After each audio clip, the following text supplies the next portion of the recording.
In Syracuse, the mumming play is written new for each year's May.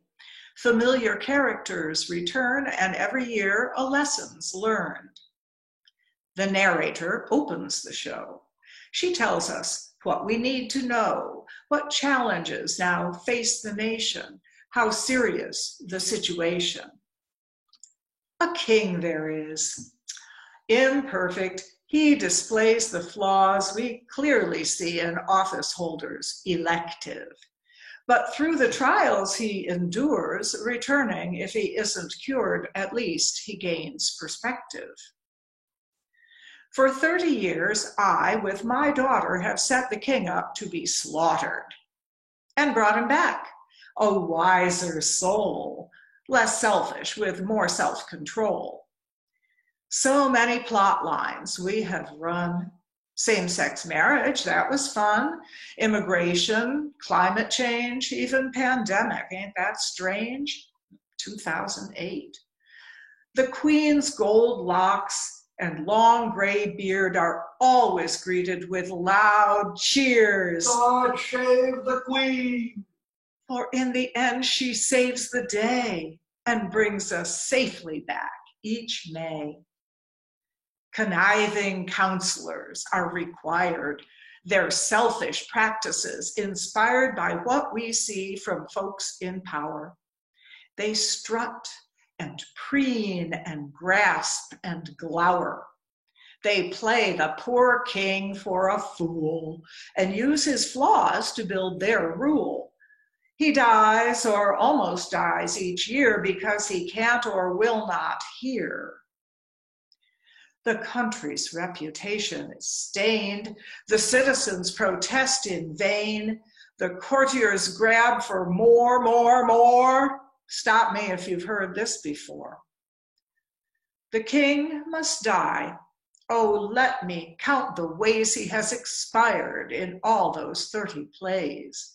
Once strangled by his counselor's pink slip.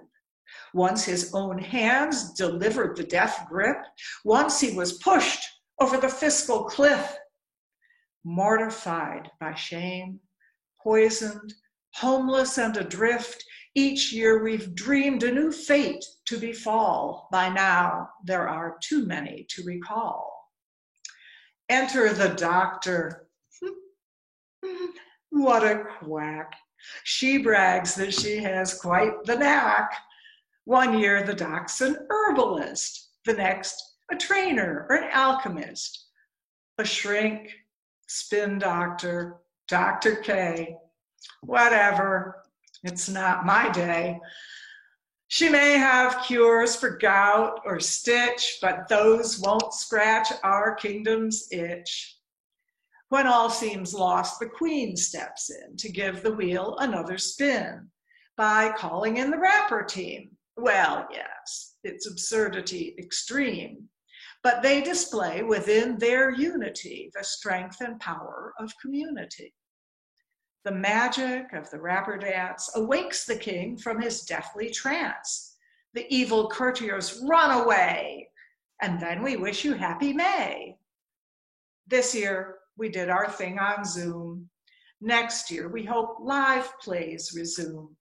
Then we will hear the cheers and the cat calls as characters take verbal pratfalls. Let's show our leaders how we feel and oust the grasping courtiers real. Defeat this virus, take back control, and turn our country toward new goals.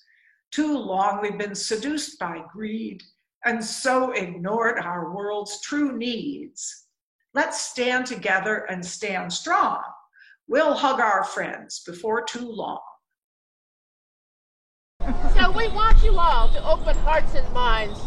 We are all part of humankind. Give aid to strangers met along the way. And join us now to Celebrate the May!